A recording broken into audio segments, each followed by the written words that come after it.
Assalamualaikum warahmatullahi wabarakatuh. Rabbi shrah li sadri wa yassir li amri wahlul 'uqdatam min lisani yafqahu qawli. Masaul khair. Nahnu min firqati samaniyah. Kami dari kelompok 8 mata kuliah dasar-dasar bahasa Arab. Adapun anggotanya Salma Nurbayati dengan NPM 1750353, Rizna Hafizah Rahmadianti dengan NPM 1750368, Siti Hurum Maksuroh dengan NPM 1750388, dan Sabila Rahmatunisa dengan NPM 1850383. Fi hadhil fursah sanabahas al-mawdu' anil hal wa tamyiz wal istisna wala wal munada wal maf'ul min ajli wa maf'ul ma'ah wa makhfudatil asma wa ta'rifat. Al-an sa'abahas 'anil hal wa tamyiz wal istitsna. Ismi Salma Nurbayati, ana min Sukabumi, Jawa Al-Gharbiyah. Al-an ata'allam fil Jami'ah Bandung, Jawa Al-Gharbiyah. Al-awwal sa'abahas 'anil hal. Taib. Al-halu huwa fadlatun wasfu hay'ati syai'in hina wuqu'il fi'li wa yakunul halu mansuban daiman. Artinya, hal adalah fadlah atau suatu keadaan yang menjelaskan kondisi seseorang atau sesuatu ketika perbuatan terjadi yang i'rabnya itu selalu mansub. Nah, dan adapun sohibul hal, kedudukan i'rabnya tergantung posisi dia atau hal pada sebuah kalimat. Kemudian pengertian lain adalah al-halu wasfun fadlatun muntasibu mufhimu fi hali kafardan adhabu. Keberadaan hal pada suatu kalimat bukan merupakan pokok. Artinya, hal hanyalah sebagai pelengkap. Suatu kalimat akan tetap sempurna meskipun tanpa keberadaan hal. Jadi, hal ini posisinya hanya sebagai pelengkap, karena yang paling pokok dalam kalimat bahasa Arab adalah fi'il dan fa'il, sementara hal ini sebagai pelengkap atau pendukung. Kemudian, hal ini memiliki dua jenis kondisi. Yang pertama itu adalah hal menetap atau disebut dengan sabit. Nah, hal sabit adalah suatu kondisi yang lazim atau mesti melekat pada diri sohibul hal. Kita langsung lihat saja pada contohnya. Ra'aitu abaka rahiman bik. Aku melihat bapakku dalam keadaan sayang kepadaku. Nah, kata rahiman yang artinya kasih sayang itu identik dengan seorang ayah. Artinya kata rahiman ini selalu melekat dengan diri ayah. Jadi kata rahiman tidak bisa dilepaskan dengan kata abaka yang posisinya sebagai sohibul hal. Kemudian yang kedua adalah kondisi berubah-ubah atau mutaghayyirah. Nah, kondisi ini adalah kebalikan dari yang pertama, yakni kondisi yang tidak selamanya menetap pada diri sohibul hal. Kita langsung lihat saja pada contoh. Ra'aitu Khalidan dhahikan au bakian au mubtasiman. Artinya, aku melihat Khalid dalam keadaan tertawa atau menangis atau tersenyum. Nah, kata-kata yang dicetak tebal, yakni dhahikan, bakian, dan mubtasiman, itu tidak selamanya melekat pada diri Khalid. Artinya, suatu saat bisa saja Khalid tertawa, kemudian di hari yang lain Khalid bisa saja menangis, dan di hari yang lain Khalid bisa saja tersenyum. Jadi artinya, Khalid ini tidak selamanya harus melekat dengan keadaan tertawa atau menangis atau tersenyum. Nah, istilah lain dari hal yang berubah-ubah ini dinamakan dengan ghair tsabit. Nah, setelah kita mengetahui pengertian hal, sekarang kita akan membahas tentang syarat-syarat hal. Adapun syarat-syarat hal ada 3. Yang pertama, hal itu harus dengan isim nakiroh, karena pada dasarnya hal itu harus nakiroh dan mansub. Kemudian yang kedua, hal itu harus sesudah sempurna kalamnya. Nah, maksudnya karena hal ini itu fadlah yang artinya bukan pokok dalam suatu kalimat, maka kalimat yang tersusun harus sempurna terlebih dahulu strukturnya.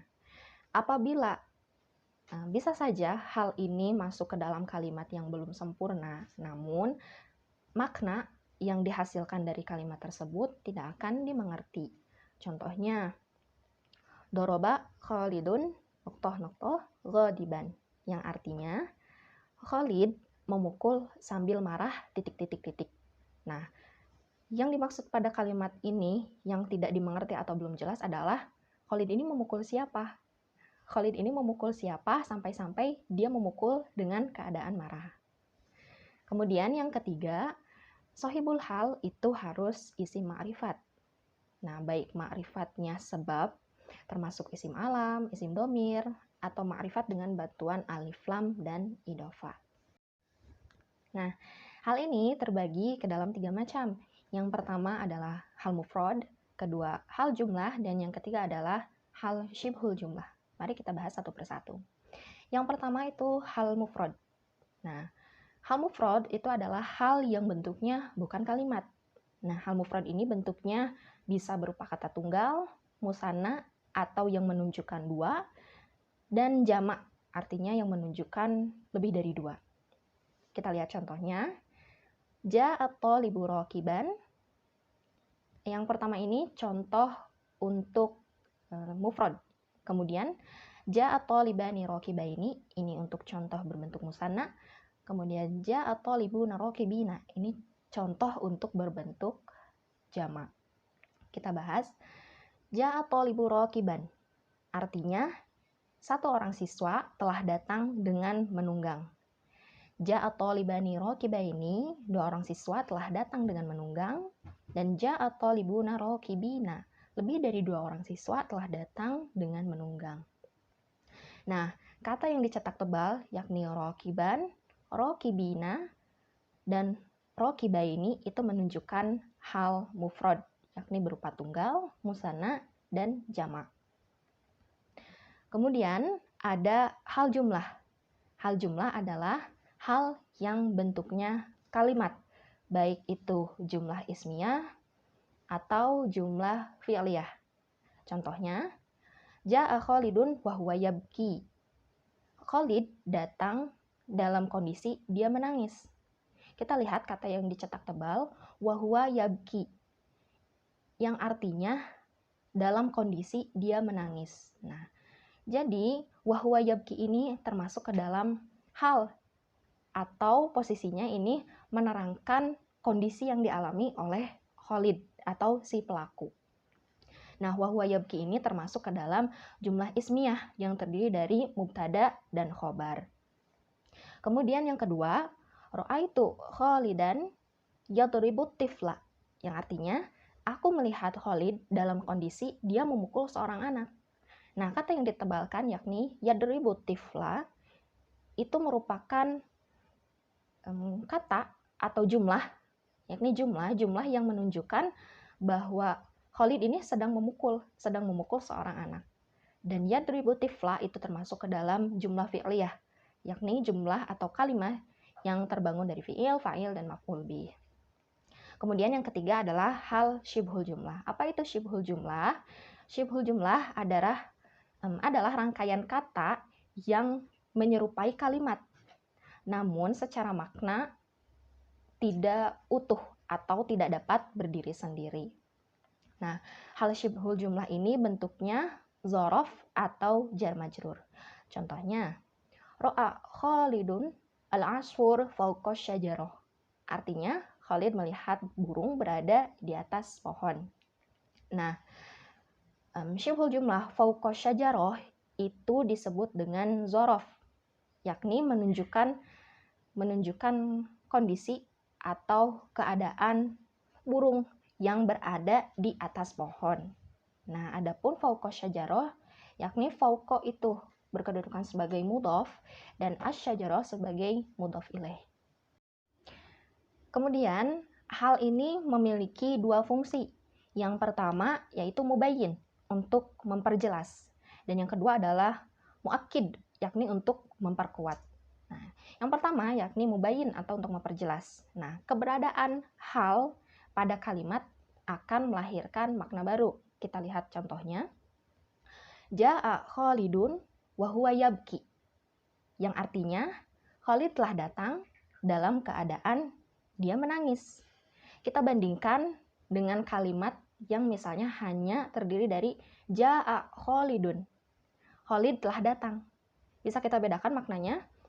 Khalid telah datang dengan Khalid telah datang dalam keadaan menangis. Nah, wahwa yabki ini di sini berperan untuk memperjelas kondisi Khalid ketika dia datang. Kemudian yang kedua ada muakid, yakni untuk memperkuat. Nah, keberadaan hal dalam konteks ini tidak terlalu berpengaruh sebetulnya terhadap makna kalimat secara keseluruhan, tapi hanya untuk mempertegas saja. Contohnya, ja'atul lab kulluhum jami'an, yang kurang lebih artinya para siswa telah datang secara bersama-sama.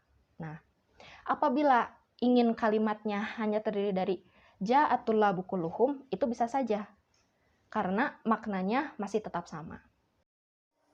Selanjutnya, itu adalah kedudukan i'rab. Yang pertama bisa dilihat dalam tabel, kedudukan hal dalam fa'il. Contohnya, Ja'a Khalidun rakiban al-khayla, yang artinya Khalid telah datang dalam kondisi ia menunggang kuda. Nah, manakah yang merupakan hal dalam kalimat ini? Yakni kata rakiban al-khayla, yakni menunjukkan bahwa Khalid ini dia datang dalam kondisi menunggang kuda. Nah, kemudian mana yang merupakan fa'ilnya? Fa'ilnya jelas adalah Khalid. Kemudian yang kedua, maf'ul bih. Contohnya, ro'aitu tifla bakian, yang artinya aku melihat anak itu dalam kondisi menangis. Nah, kata bakian ini termasuk ke dalam hal. Nah, kemudian yang termasuk ke dalam maf'ul bihnya adalah atifla. Kemudian ada fa'il dan maf'ul bih. Contohnya, fahaswat tabib khalidan jalisaini. Artinya dokter memeriksa Khalid dalam kondisi keduanya duduk. Nah, artinya dokter ini sedang memeriksa Khalid. Nah, dalam kondisi apa? Si dokter ini memeriksa Khalid dalam kondisi keduanya sedang duduk. Nah, jalisaini ini menunjukkan hal yang tadi, hal yang berbentuk musanna atau menunjukkan makna dua. Nah, kemudian mana fa'ilnya? Fa'ilnya adalah tobib dan maf'ul bihnya adalah Khalid. Kemudian yang keempat, maf'ul ma'ah. Contohnya, ya Khalid la tasir wal laila muzliman, yang artinya mohon maaf ada kesalahan pengetikan. Arti sebetulnya adalah, hai Khalid, janganlah engkau berjalan di malam dalam kondisi gelap. Nah, jadi muzliman ini itu menunjukkan keadaan malam, artinya memperjelas keadaan malam. Malam itu kondisinya gelap. Nah, muzliman ini sudah jelas itu adalah hal. Kemudian manakah yang termasuk ke dalam maf'ul ma'ahnya? Maf'ul ma'ahnya itu adalah kata al-lail. Kemudian ada maf'ul bih. Contoh kalimatnya, saro khalidul laila muzliman. Mohon maaf juga ada kesalahan pengetikan, yang artinya Khalid berjalan di malam hari yang kondisinya gelap. Sama seperti contoh yang tadi, muzliman ini menunjukkan keadaan pada malam hari. Nah, kemudian mana yang termasuk ke dalam maf'ul bihnya, yakni kata al-lail. Kemudian ada mudhaf ilaih. Contohnya, tamata'tu bijamalil hadiqah wasi'ah, yang artinya aku senang melihat taman yang kondisinya luas. Nah, wasi'ah ini adalah hal atau keadaan yang menjelaskan taman. Jadi, taman yang dilihat oleh seseorang itu, oleh aku ini adalah taman yang luas. Nah, manakah yang disebut dengan mudhof ilaihnya? Mudhof ilaihnya adalah kata al-hadiqah. Nah, kita beralih ke pembahasan selanjutnya, yakni mengenai tamyiz. Ma huwa tamyiz? Tamyiz adalah ismun yuzkaru liwaddihal maqsud min ismin sabikin mubham yuswahu li an turada bihi asya'un mukhtalifatun law annahu lam yuhaddad bitamyiz, yang artinya Tamyiz adalah isim yang berfungsi untuk menjelaskan maksud dari isim mumayyaz atau mubham yang terletak sebelumnya. Apabila isim mubham tersebut tidak dibatasi dengan tamyiz, maknanya masih samar dan mungkin saja melahirkan arti atau penafsiran yang berbeda. Sepintas, tamyiz dan hal itu terkesan sama, tapi sebetulnya berbeda.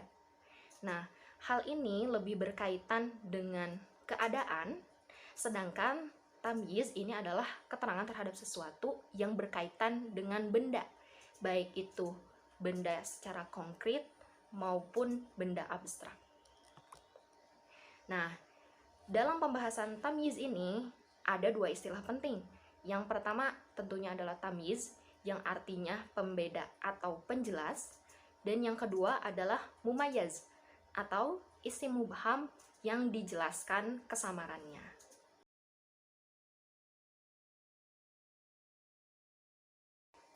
Selanjutnya kita akan membahas jenis-jenis mumayyaz. Jenis-jenis mumayyaz ini ada dua. Yang pertama adalah mumayyaz mufrad. Sudah jelas secara istilah mufrad ini artinya tunggal. Lebih jelasnya, mumayyaz mufrad adalah mumayyaz yang lafadznya nampak dan berupa satuan, bukan berupa kalimat. Nah, penjelasan tamyiznya adalah isim-isim yang berkaitan dengan timbangan, kiloan, hitungan, dan luas area. Sudah dijelaskan tadi bahwa tamyiz ini berkaitan dengan benda. Contohnya, ishtaroitu ishrina qalaman, yang artinya aku membeli 20 pena. Nah, kata ishrina ini merupakan mumayyaz mufrad. Nah, jadi ishrina ini adalah yang menerangkan berapa banyak pena yang dibeli oleh aku. Kemudian, contoh yang lain adalah ishtaroitu tinan ruzan, yang artinya aku membeli beras 1 ton. Nah, jika kata ishrina dan tinan ini dihilangkan, maka akan terjadi kebingungan atau kalimat ini masih belum jelas, masih samar. Misalnya ishtaroitu qalaman, berapa pena yang saya beli, kemudian berapa beras yang saya beli, seperti itu. Kemudian yang kedua ada mumayyaz jumlah. Nah, mumayyaz jumlah ini adalah mumayyaz yang lafaznya tidak nampak dalam bentuk satuan, melainkan kesamaran makna kalimat secara keseluruhan. Kita langsung saja ke contoh, yakni hasuna khalidun, yang artinya Khalid baik. Nah, secara jumlah ini sudah betul karena terdiri dari fiil dan fa'il. Namun dilihat dari segi maknanya ini masih samar, belum jelas. Khalid ini baik dalam hal apa? Apakah karakternya, apakah perilakunya, apakah wajahnya, apakah fisiknya? Nah, ketika ditambahkan dengan tamyiz, maka hasilnya adalah hasuna khalidun khuluqon, misalnya, yang artinya Khalid baik akhlaknya, atau hasuna khalidun wajhan, yang artinya Khalid tampan atau baik wajahnya. Nah, kedua contoh kalimat ini maknanya sudah jelas karena ditambahkan dengan adanya tamyiz. Nah, kemudian bisa dilihat ini perbedaan tamyiz dengan hal. Nah, tamyiz ini bentuknya mufrad, sedangkan hal itu bisa berbentuk mufrad, kemudian jumlah atau syibhul jumlah. Kemudian tamyiz ini fungsinya hanya sebagai pelengkap, sedangkan hal terkadang menjadi pokok. Kemudian mumayyaz jumlah. Nah, kemudian untuk perbedaan tamyiz dan hal dapat dilihat pada tabel berikut.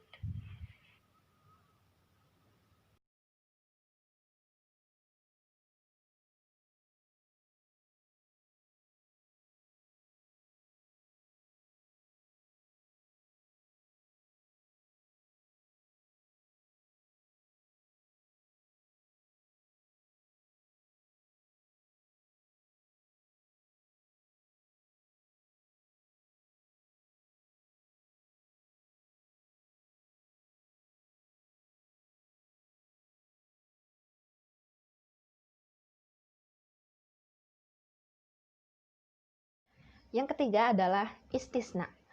Nah, istisna yakni ikhraju ma yakunu minal kalimah biwasitati adatul istisna, yang artinya mengeluarkan sesuatu dari dalam kalimat dengan perantara alat pengecualian illa dan sebangsanya.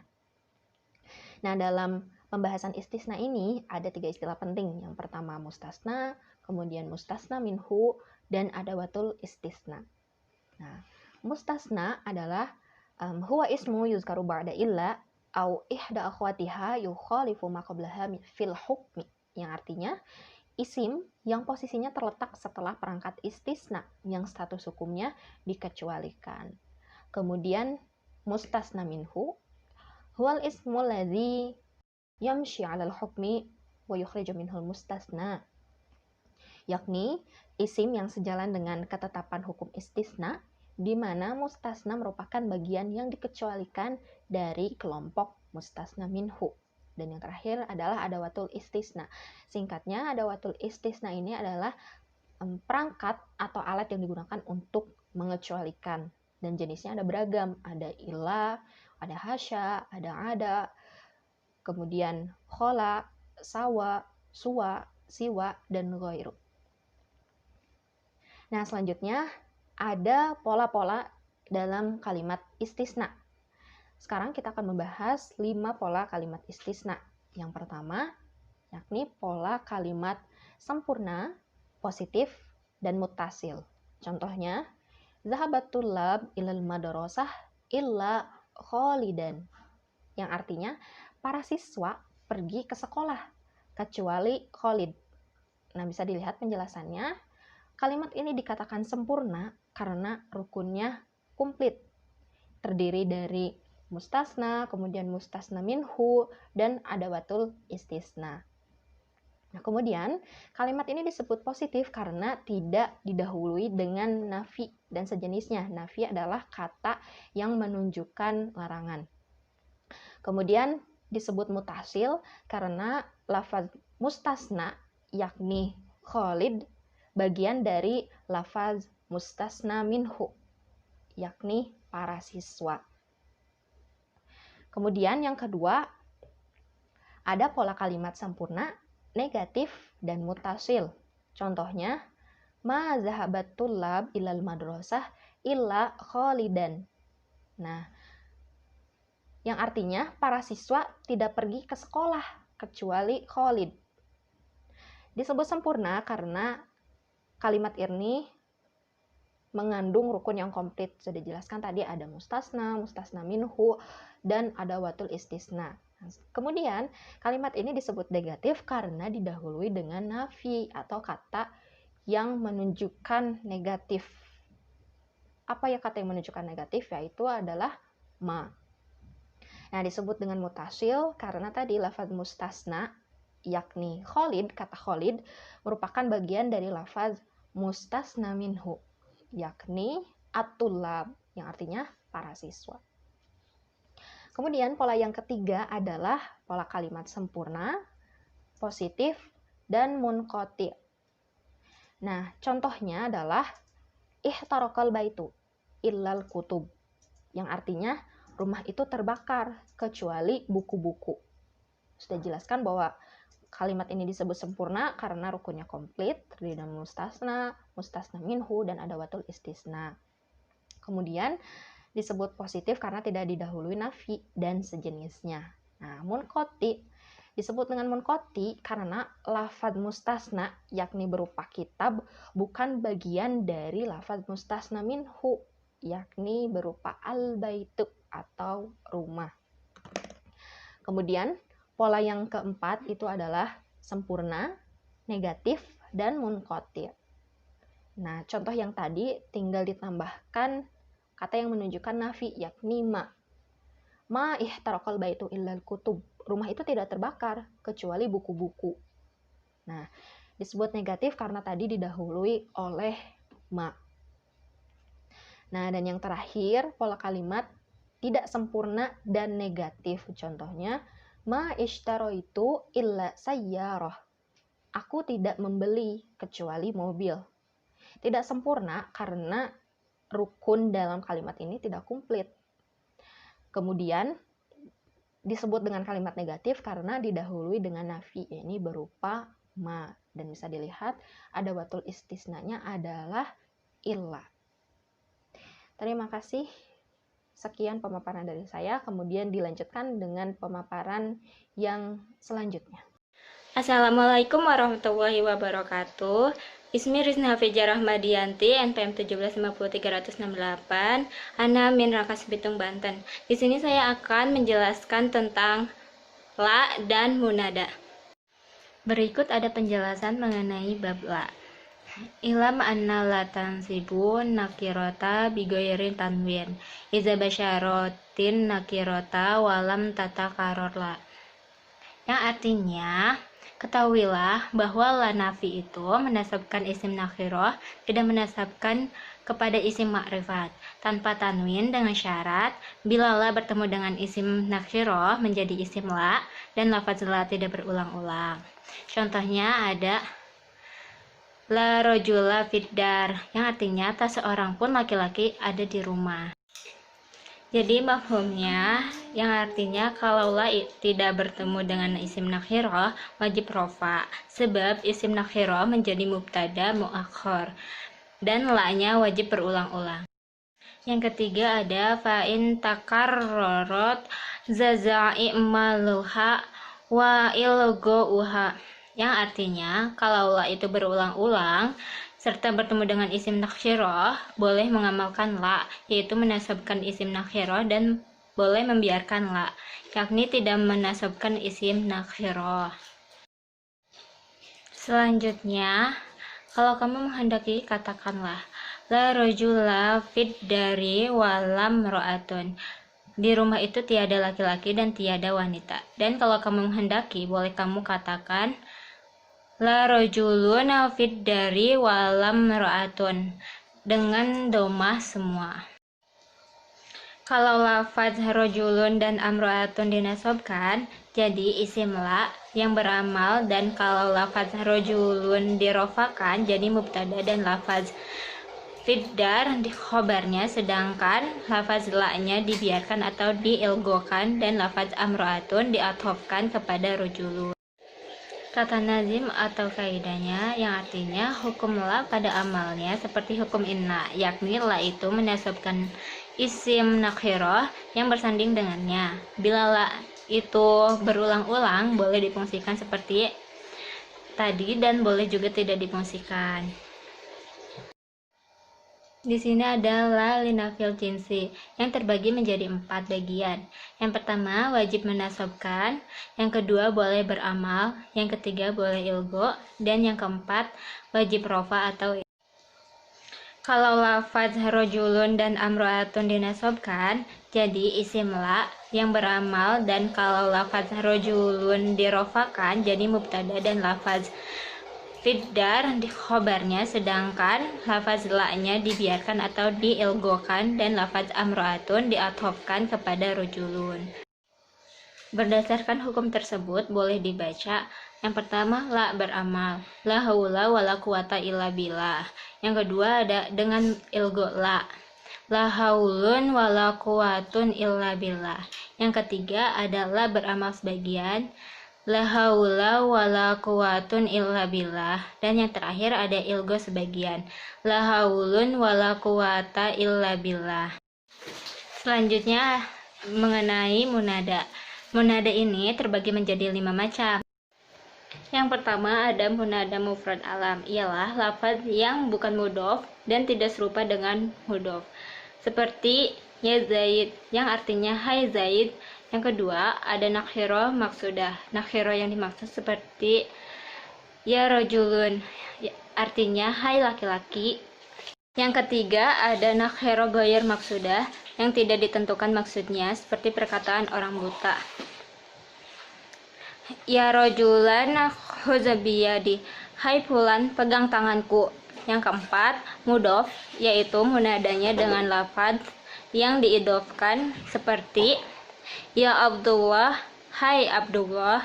Yang terakhir serupa mudhof seperti ya tolian zabalan, yang artinya hai orang yang naik ke gunung.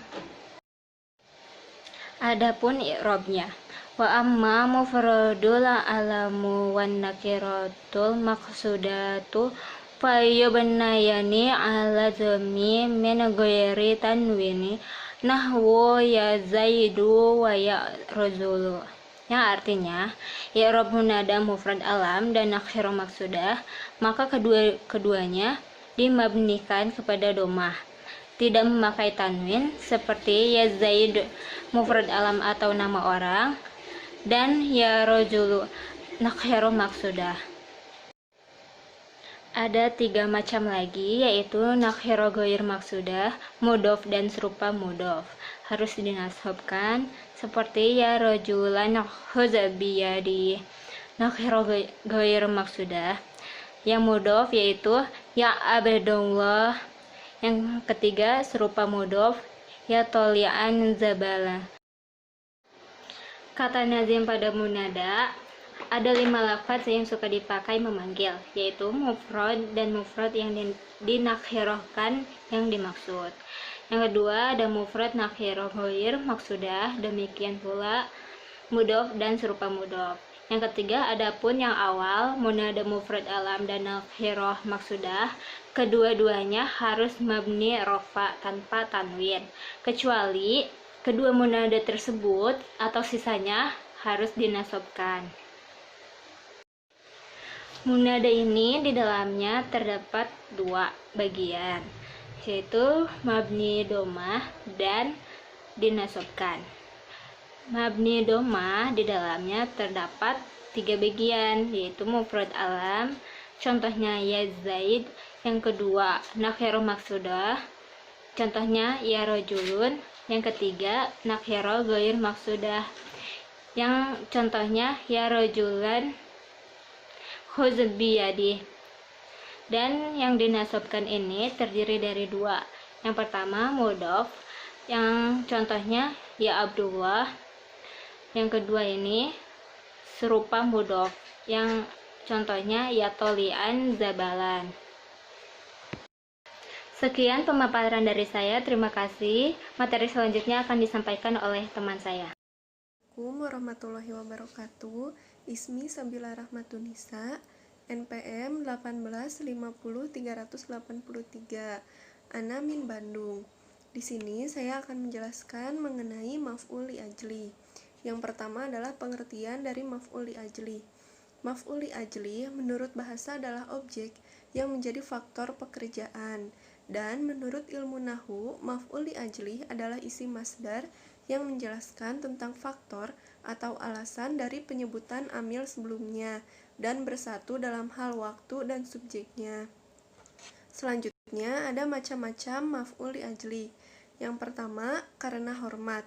Contoh ji'tuka al-yauma lil ikrami godan, yang artinya aku mendatangimu hari ini untuk penghormatan esok hari.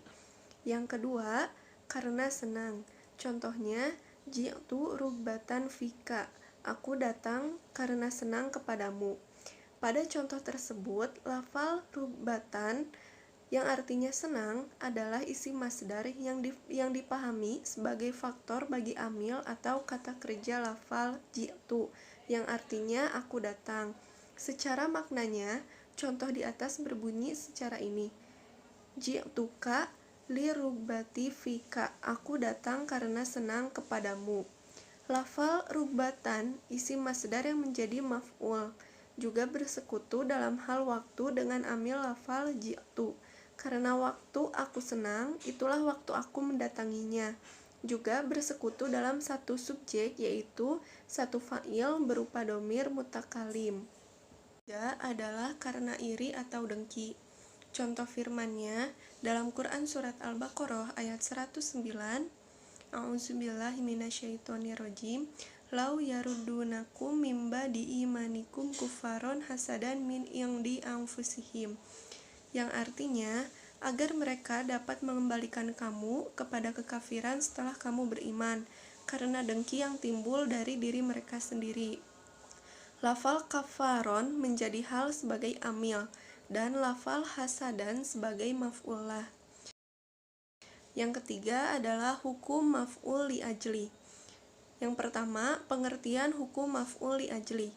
Hukum maf'ul li ajli adalah boleh nasab sekiranya terdapat 3 syarat sebagaimana tersirat dalam bait di atas, yaitu yang pertama isim masdar, yang kedua li-ta'lil atau penjelasan faktor alasan, dan yang ketiga bersatu dengan amilnya dalam satu waktu dan satu fa'il atau kalimah yang mencukupi 3 syarat tersebut juga boleh dijarkan dengan huruf jar li-ta'lil.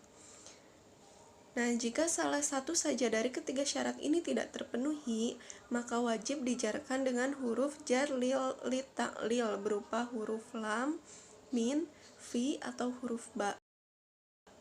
Yang kedua, contoh-contoh hukum maf'ul li ajli. Yang pertama, tidak bersatu dengan amilnya dalam hal satu fa'il atau subjek. Contohnya, aqimis sholata liduluki syamsi dari Quran Surat Al-Isra ayat 78, yang artinya dirikanlah sholat dari sesudah matahari tergelincir. Keadaan fa'il atau subjek dalam ayat ini adalah pada lafal aqim yang berarti dirikanlah. Subjeknya berupa domir wajib mustatir, takdirannya anta atau kamu, dan lafal duluki yang artinya tergelincir. Subjeknya berupa lafal asyamsi yang artinya matahari. Kemiringan matahari dari tengah-tengah atas langit atau zuhur. Juga terdapat perbedaan waktu dalam ayat ini, yaitu waktu mendirikan sholat tentunya lebih akhir dari waktu tergelincirnya matahari. Yang selanjutnya adalah tidak bersatu dengan amilnya dalam hal satu waktu. Contohnya, ji'tuka al-yauma lil ikrami godan. Aku mendatangimu hari ini untuk penghormatan esok hari. Lalu yang ketiga, tidak memenuhi syarat isim masdar. Contohnya, ji'tuka lil kitabi. Aku mendatangimu karena kitab itu. Ya, adalah maf'ul ma'ah. Yang pertama, definisi dari maf'ul ma'ah, yaitu isim yang dibaca nasab yang jatuh sesudah wawu, yang berarti menyertai untuk menunjukkan sesuatu hasil perbuatan dengan menyertainya. Atau ada pula redaksi lain, yaitu isim yang dibaca nasab yang disebutkan setelah wawu ma'iyah tanpa bersamaan dengan hukumnya. Contoh, sarotunu wal jabal. Tono berjalan menyertai gunung. Jadi, maf'ul ma'ah adalah isim yang mempunyai kedudukan jabatannya sesudah wawu, yang berarti menyertai atau serta. Maka, di sini kalau diartikan secara harfiah, kalimat tersebut menjadi Tono berjalan dan gunung. Tetapi, berjalan dan gunung di sini maksudnya ialah Tono berjalan di lereng gunung, bukan berarti Tono berjalan bersama dengan gunung. Dengan kata lain, ia senantiasa berjalan seolah-olah di sebelah gunung. Nya adalah syarat-syarat kalimat yang diletakkan sebelum maf'ul ma'ah.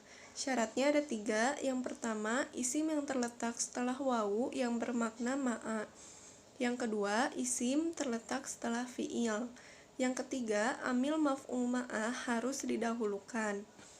Lalu, ada juga syarat-syarat maf'ul ma'ah. Yang pertama, berbentuk isim fadlah. Maksudnya adalah adanya isim tersebut termasuk kelebihan, artinya tanpa adanya isim tersebut sebenarnya jumlah tersebut sudah bisa dipahami. Adalah da'i dzolima wal ayam, yang artinya ajaklah orang-orang zolim bersamaan hari-hari.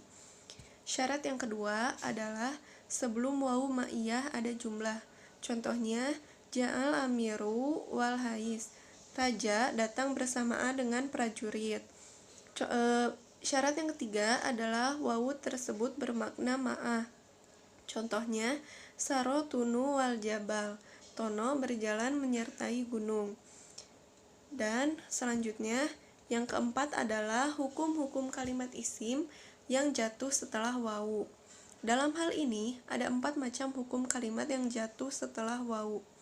Yang pertama, hukumnya adalah wajib dibaca nasab. Dalam hal ini jika sudah memenuhi 3 syarat di atas. Contohnya, safaroh kholil walaili. Kholil bepergian bersamaan dengan malam. Kata Laili atau Laila ini wajib dibaca nasab karena jatuh setelah wawu ma'iyah, dan jika diatofkan maka akan merusak makna kalam. Contoh yang kedua adalah wajib atof atau wawu atof. Dalam hal ini jika tidak memenuhi 3 syarat di atas. Contohnya wasa'idun ja'a Khalid, yang artinya Khalid datang bersamaan dengan Sa'id. Lalu yang kelima adalah amil pada maf'ul ma'ah. Seperti yang kita tahu, pada definisi maf'ul ma'ah di atas, kita ketahui bahwa yang membuat maf'ul ma'ah dibaca nasab adalah fi'ilnya atau isim yang menyerupai fi'il. Contohnya, ja'al amiru wa hasib. Raja datang bersamaan dengan prajurit. Akan tetapi, terkadang amil maf'ul ma'ah juga dikira-kirakan. Hal itu jika jatuh setelah mawakif istifhamiyah adalah ma'angta wa Khalid wa malaka wa Sa'id. Hal tersebut tetap menggunakan amil fi'il, akan tetapi dikira-kirakan, dan jika ditampakkan maka akan berbunyi ma takunu wa Khalida wa ma khosola lika. Lalu yang terakhir, bahasan yang menjadi catatan penting adalah pada bab maf'ul ma'ah ini. Maf'ul ma'ah tidak boleh didahulukan dari amilnya. Mungkin cukup sekian materi yang dapat saya sampaikan. Mohon maaf apabila masih terdapat banyak kekurangan. Aqulu qouli hadza wa astagfirullah. Wassalamualaikum warahmatullahi wabarakatuh. Assalamualaikum warahmatullahi wabarakatuh. Ismi Siti Hurul Muqsoro.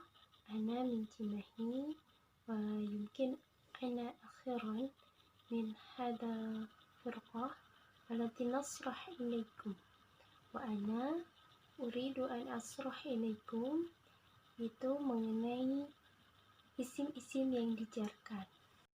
Dalam kaidah nahwu, isim-isim yang dijarkan berbunyi khafidhuha salasatu anwa' al-harfu wal mudhaf wal atba'. Artinya, yang menjarkan isim itu ada 3 macam, yaitu huruf, mudhaf, dan lafaz yang mengikutinya. Berdasarkan kaidah yang tadi disebutkan, isim-isim dapat dijarkan oleh 3 sebab. Yang pertama adalah dengan huruf jar, yang kedua adalah dengan idhofat, dan yang ketiga adalah lafaz yang mengikutinya atau disebut juga tawabi. Nah, contohnya itu isim yang dijarkan dengan huruf jar. Salah satu huruf jar di sini yaitu fi. Saya beri contoh fil Qur'ani. Kata Al-Qur'ani merupakan isim dan dia telah dijarkan dengan huruf jar yaitu huruf fi. Maka di akhir kata, dalam akhir kata atau harokat kata Al-Quran itu menjadi kasroh di akhirnya, bukan fil Qur'anu tapi fil Qur'ani, karena dia telah dijarkan oleh huruf jar. Seperti itu. Untuk contoh yang kedua, yang menjarkan isim dikarenakan mudhaf atau idhofat. Saya memberi contoh qiraatul Al-Qur'ani. Di sini qiraatu dia berkedudukan sebagai mudhaf dan Al-Qur'ani dia berkedudukan sebagai mudhaf ilaih. Kata Al-Qur'ani atau isim Al-Qur'ani dia menjadi jar dikarenakan berkedudukan mudhaf ilaih. Maka huruf di akhir katanya itu yaitu huruf nun, dia berharokat kasroh. Seperti itu.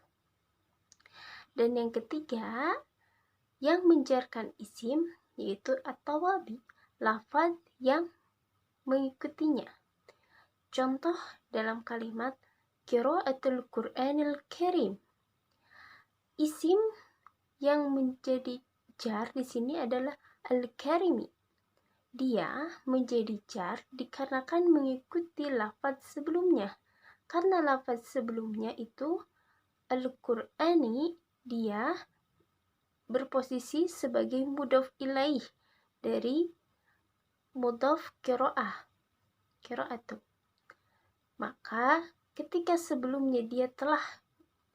kata sebelumnya telah dijarkan, maka Al-Karimi juga mengikuti lafaz sebelumnya, seperti itu.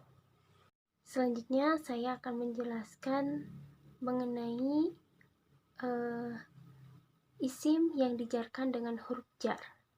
Nah, lantas huruf jar itu apa saja? Maka saya akan sebutkan di sini. Yaitu huruf jar terdiri dari min artinya dari, ruba artinya sedikit sekali, ila artinya ke atau kepada, ba artinya dengan, an artinya tentang, kaf artinya seperti, ana artinya di atas, la artinya untuk atau kepada, dan fi artinya di atau di dalam. Mungkin saya bisa beri contoh salah satu di antaranya min. Al-ustad min fasli.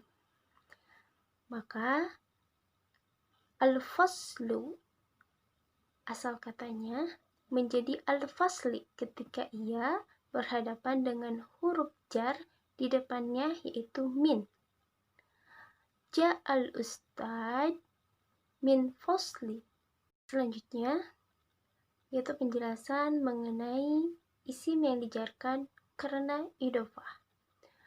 Menurut Anwar, dalam bukunya halaman 161 mendefinisikan idhofah sebagai pertalian antara dua perkara atau dua isim yang menyebabkan isim keduanya berharokat jar.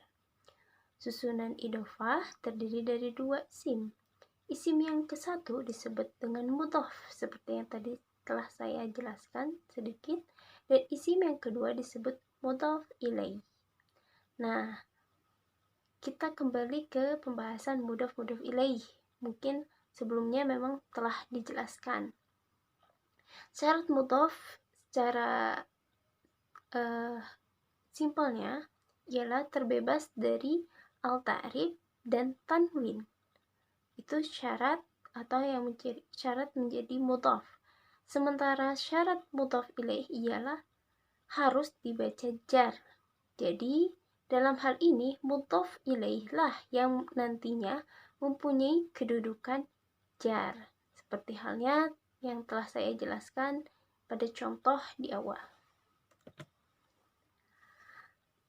Dan agar lebih jelas, maka saya beri contoh kembali, contoh idhofah dalam kalimat kitabullah, artinya kitab Allah. Kitabu, dia menduduki mudhaf karena dia telah memenuhi syarat mudhaf. Dia tidak memiliki al-ta'rif ataupun tanwin. Dan lafaz jalallah atau Allahi, dia menduduki mudhaf ilaih. Dia berharokat jar atau dalam keadaan jar karena dia menduduki mudhaf ilaih. Selanjutnya yaitu macam-macam idhofah. Di sini saya hanya mengulas kembali yang telah dipaparkan oleh kelompok sebelumnya atau pembahasan mengenai idhofah. Idhofah itu terbagi menjadi 3 macam. Idhofah yang diperkirakan mengandung makna lam, contohnya kitabuz zaidin. Yang kedua, idhofah yang diperkirakan mengandung makna min atau dari, contohnya ma'ul bi'ri. Yang ketiga, idhofah yang diperkirakan mengandung makna fi atau di dalam, contohnya intidharu syahraini, menunggu dalam masa 2 bulan. Selanjutnya, yang ketiga, isim dapat dijarkan karena ikut pada isim yang dibaca jar atau lafaz sebelumnya, yang disebut juga dengan tawabi. Nah, Tabi ini terbagi menjadi 4. Yang pertama ada na'at, yang kedua ada ataf, yang ketiga ada taukid, dan yang keempat ada badal. Semuanya telah dibahas oleh kelompok-kelompok sebelumnya. Ini hanya mengulas kembali sedikit untuk mengingatkan saja. Yang pertama, contoh na'at. Na'at kita tahu sebagai sifat. Dalam contoh, nadartu ila kitabil kabiri. Saya melihat kepada buku besar. Mana isim yang menjadi jar? Di sini isim yang menjadi jar di sini adalah kabiri. Kenapa dia menjadi jar? Dia mengikuti lafaz sebelumnya kitabi. Kitabi telah menjadi jar karena ada huruf jar sebelumnya yaitu ila. Maka kabiri mengikuti lafaz sebelumnya karena telah menjadi jar dalam keadaan sifat dari kitab.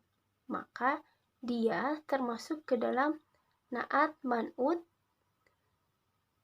dan dia memiliki i'rab atau isim yang berharokat jar. Seperti itu. Selanjutnya ada ataf. Contohnya itu marartu bi Zaidin wa Ali. Mana isim yang menjadi jar? Di sini isim yang menjadi jar yaitu aliin. Dia mengikuti lafaz sebelumnya yaitu bi Zaidin. Kenapa dia termasuk ataf? Karena di dalamnya ada huruf waw, yaitu huruf ataf yang berada pada posisi pertengahan antara dua kata. Kata bi Zaidin dia telah menjadi isim jar karena ada huruf ba atau huruf jar. Maka kata aliin mengikuti lafaz sebelumnya, lafaz Zaidi. Seperti itu. Secara keseluruhan artinya saya bertemu dengan Zaid dan Ali. Yang ketiga yaitu taukid. Di sini saya memberi contoh marartu bil ustadi nafsihi. Mana di sini yang kata taukid? Kata taukidnya di sini adalah nafsihi. Nafsihi di sini berkedudukan isim yang menjadi dijarkan karena taukid. Dia mengikuti lafaz sebelumnya yaitu al-ustad menjadi bil ustadi karena ada huruf jar di dalamnya. Arti secara keseluruhan, saya benar-benar bertemu dengan ustadz karena taukid itu artinya meyakinkan. Dengan adanya kata nafsihi itu menandakan kesungguhan, meyakinkan bahwa benar-benar bertemu dengan ustadz. Seperti itu. Yang terakhir yaitu badal, yaitu isim yang mengikuti lafaz sebelumnya. Contohnya akaltu rogifan thulutsahu. Aku telah memakan roti itu sepertiganya. Kata badal di sini yaitu thulutsahu yang menggantikan jumlah roti yang telah dimakan yaitu sepertiganya. Selanjutnya saya akan membacakan at-ta'rifat atau berbagai definisi yang telah kita pelajari dari beberapa pertemuan ke belakang. Yang pertama yaitu kalam. Kalam memiliki definisi yaitu adabtu murakkabu mufidu biwad'i. Artinya, lafaz yang tersusun dan bermakna lengkap. Yang kedua yaitu kalimah. Kalimah secara sederhana kita dapat mengenalnya dalam bahasa Indonesia yaitu kata. Jika dalam bahasa Arab disebut dengan kalimah. Dia memiliki arti yaitu lafdzul mawdu'u di makna wahid, suatu lafaz yang digunakan untuk menunjukkan makna yang bersifat tunggal. Yang ketiga yaitu isim. Isim memiliki definisi kalimatun dalat ala ma'nan fi nafsiha wa lam tuqtaran bi zamani wad'an. Kata yang menunjukkan kepada makna mandiri dan tidak disertai dengan pengertian zaman. Isim itu kita kenal dalam bahasa Indonesia bisa disebut dengan nomina, kata nomina. Di dalamnya itu ada nama orang, nama hewan, tumbuhan, benda, seperti itu. Yang keempat ada isim mufrad. Isim mufrad memiliki definisi dalam bahasa Arab atau kaidah nahwu yaitu ma laysa muthanna wala majmu'an wala mulhaqan bihima wala minal asma'il khamsah. Lafaz yang bukan musanna, bukan jama', bukan mulhaq kepada keduanya, dan bukan pula dari isim asma'ul khamsah. Itu pengertian dari isim mufrad. Yang kelima, isim tasniyah atau memiliki makna dua, untuk dua orang, seperti itu. Isim tasniyah memiliki definisi madalla ala isnaini bi alif wa nuni fi akhirih fi halati raf'i wa ya'i wa nunin fi halati nasbi wa jar.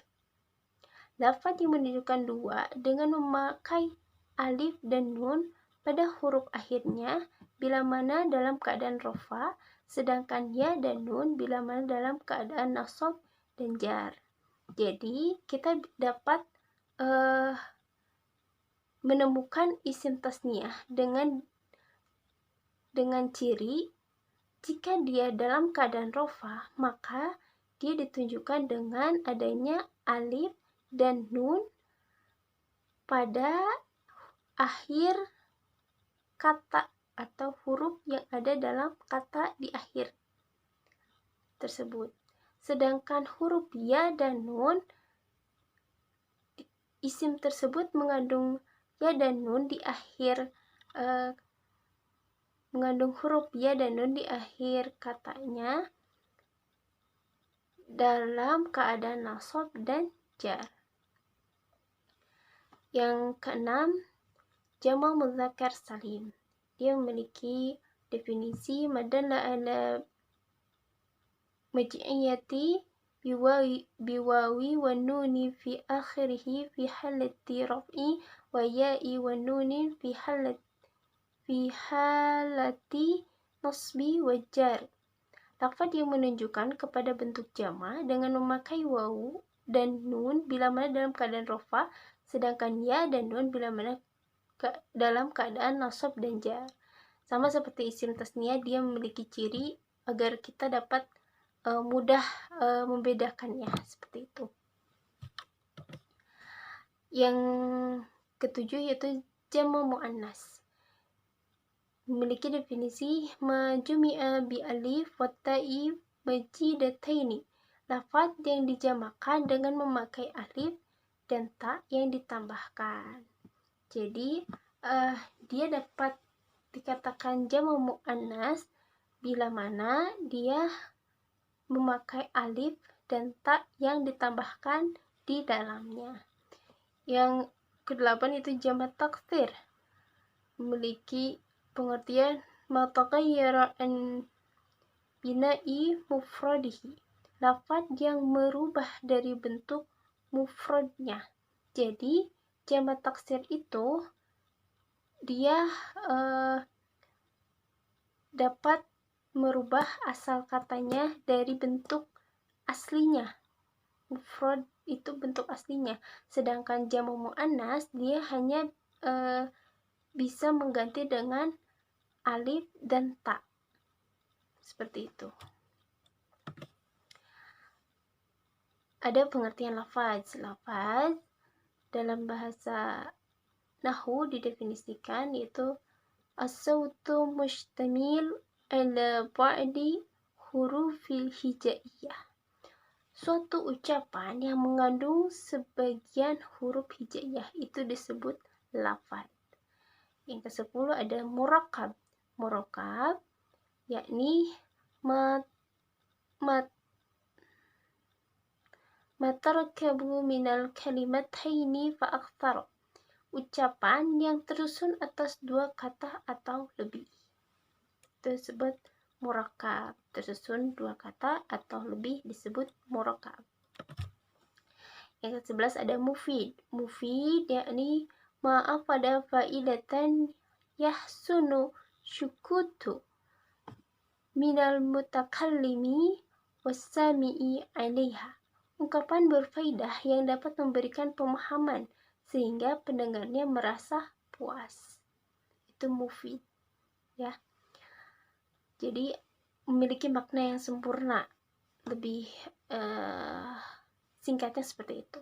Ada wada, yakni ja'alul lafzi dalilan ala makna, menjadikan lafaz agar menunjukkan suatu makna. Tersebut dengan wada. Yang ke-13 yaitu fi'il atau kata kerja.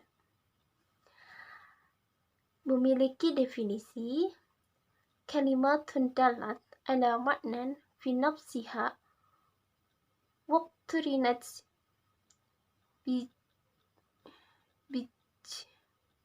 bizamani wad'an.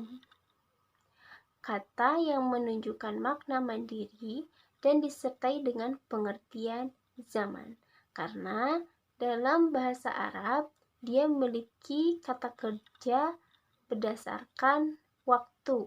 Yaitu ada kata kerja lampau, ada kata kerja sekarang, dan yang akan datang. Dan biasanya yang akan datang itu berupa kata perintah.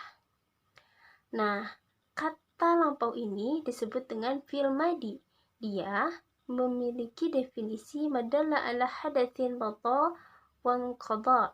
Lafaz yang menunjukkan suatu kejadian perbuatan yang telah berlalu dan selesai. Itu fi'il madi disebutnya. Atau kata lampau. Yang kedua yaitu fi'il mudhari. Fi'il mudhari itu singkatnya kata sekarang. Dia memiliki definisi madalla ala hadatsin yuqbalu hala wa istiqbal. Lafaz yang menunjukkan suatu kejadian, perbuatan yang sedang berlangsung dan yang akan datang. Seperti itu. Dan yang terakhir ada fi'il amr, yang biasa kita kenal dengan kata perintah, atau memiliki definisi madalla ala hadatsin fi mustaqbal. Lafaz yang menunjukkan kejadian atau perbuatan pada masa yang akan datang atau yang akan dikerjakan, berupa biasanya kalimat perintah. Selanjutnya yaitu definisi dari huruf. Huruf yakni kalimatun dallat ala ma'nan fi ghairiha. Kata yang menunjukkan makna bila mana digabungkan dengan kata lainnya disebut huruf. Dia tidak memiliki makna tanpa dibarengi dengan huruf lainnya. Maka dia akan memiliki makna jika dibarengi dengan kata lainnya. Maksudnya seperti itu. Sedangkan fa'il memiliki definisi yakni al-ismul marfu'un madhkuru qablahu fi'luhu. Isim marfu yang disebutkan terlebih dahulu fi'ilnya. Jadi fa'il itu merupakan subjek yang disebutkan dulu kata kerjanya. Seperti itu disebut dengan fa'il. Terlebih singkatnya ya.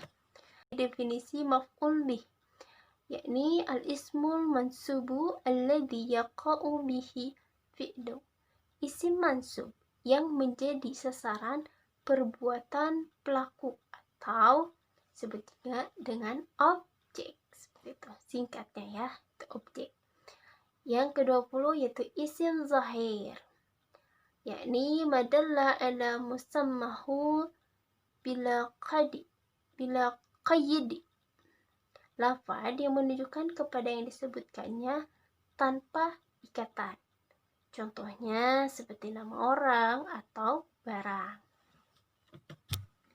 Selanjutnya yaitu fa'il isim dhamir, memiliki definisi madalla ala mutakallimi aw mukhatabin aw ghaibin, lafaz yang menunjukkan kepada pembicara atau mutakallim.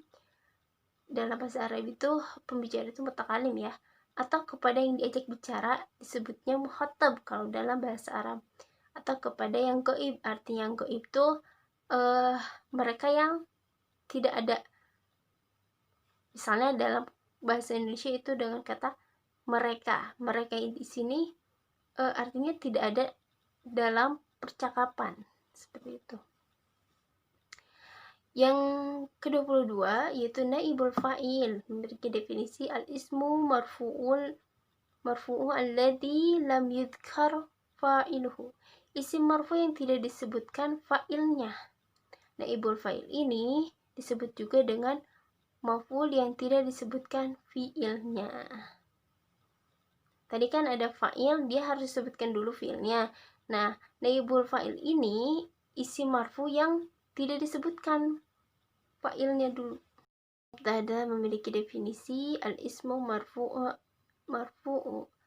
al-ari anil awamil al-lafziyah, isim marfu yang bebas dari amil lafaz. Ke-24 yaitu definisi khabar, yakni al-ismu marfu'u musnadu ilaih, isim marfu yang dimusnadkan disandarkan kepada mubtada. Yang ke-25 ada na'at atau sifat. Ya, tadi dibahas sedikit-sedikit. Dia memiliki definisi an-na'tu tabi'u tabi'an lil man'uti fi raf'ihi wa nasbihi wa khafdihi wa ta'rifihi wa tankirihi. Lafaz yang mengikuti kepada makna lafaz yang diikutinya, baik dalam harofah, nasab, khafad, ma'rifat maupun nakirahnya. Sedangkan isim ma'rifat dia memiliki definisi madalla ala mu'ayyin, lafaz yang menunjukkan benda tertentu. Isim ma'rifat itu mengkhususkan isim pada suatu benda. Itu simpelnya untuk memahami. Selanjutnya itu isim nakirah, memiliki definisi kullu ismin syai'in fi jinsihi la yukhtassu bihi wahidun duna akhar. Setiap isim yang jenisnya bersifat umum yang tidak menentukan suatu perkara yang lain, tidak seperti isim yang tadi telah dibahas, yaitu isim ma'rifat. Selanjutnya ada ataf, memiliki definisi at-tabi'u muwasyitu bainahu wa baina, ada salah pengetikan, at-tabi'u muwasyitu bainahu wa baina matbu'ihi ahadu hurufil aqfi. Tabi, lafaz yang mengikuti yang antara ia dengan matbu'nya ditengah-tengahi oleh salah satu huruf atau salah satu hurufnya tadi ada huruf waw atau au. Selanjutnya ada taukid. Nah, tadi dibahas juga, taukid memiliki definisi at-tabi'u rafi'u di ihtimal. Tabi, lafaz yang mengikuti yang berfungsi untuk melenyapkan anggapan lain yang berkaitan dengan lafaz yang ditaukidkan. Selanjutnya itu ada badal, memiliki definisi at-tabi'u maqsudu bil hukmi bila wasitatin bainahu wa baina matbu'ihi. Tabi yang dimaksud dengan hukum ketentuan tanpa memakai perantara antara ia dengan matbunya. Selanjutnya itu ada pengertian masdar, yakni al-ismul mansubu alladhi yaji'u thalithan fi tasrifil fi'li. Isim mansub yang dalam tasrifan fi'il jatuh pada urutan ketiga. Definisi selanjutnya yaitu definisi dzaraf zaman, keadaan waktu. Dia memiliki definisi ismun zaman alladhi yaqa'al hadatsu fihi mansubu bi taqdiri fi. Isim zaman atau waktu yang di dalamnya terjadi suatu kejadian yang dinasabkan dengan memperkirakan makna fi, pada atau dalam. Selanjutnya yaitu ada dzaraf makan, keadaan tempat. Ismul makan alladhi yaqa'a fihi hadatsu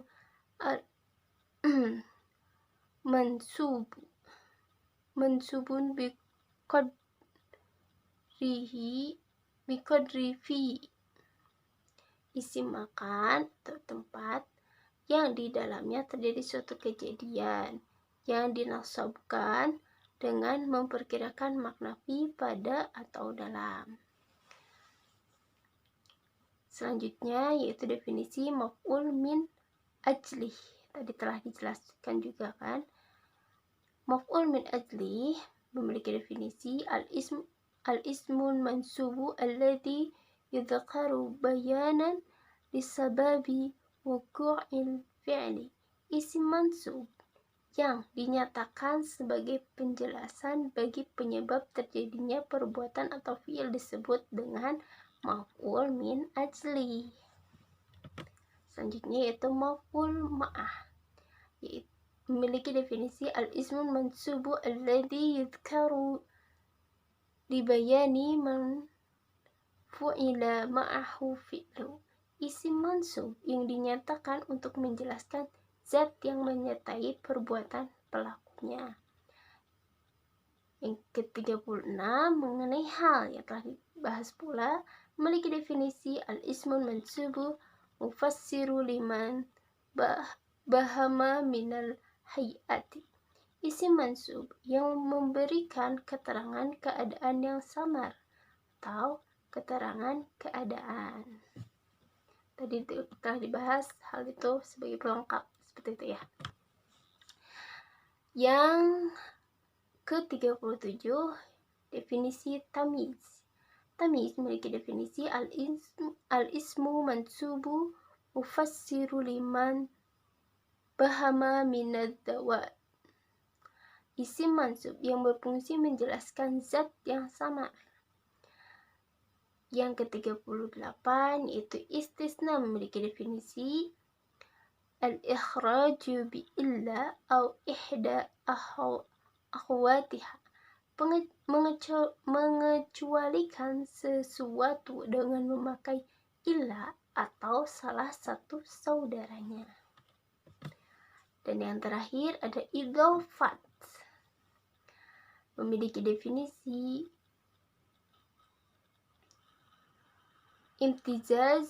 imtizaju ismaini ala wajhi yufidu ta'rifan au takhsisan, menggabungkan dua isim dengan cara memberikan faedah kemakrifatan atau kekhususan, disebut juga dengan kata majemuk. Faedahnya adalah memakrifatkan bila mana isim itu diidofatkan kepada isim ma'rifat, tetapi bila isim itu diidofatkan kepada isim nakirah, maka namanya mentakhsiskan artinya mengkhususkan, tidak bersifat umum dan tertentu atau tertentu saja. Syukran jazilan ala ikhtimamikum. يمكن يكفي منا من هذا الفرقة. السلام عليكم warahmatullahi wabarakatuh.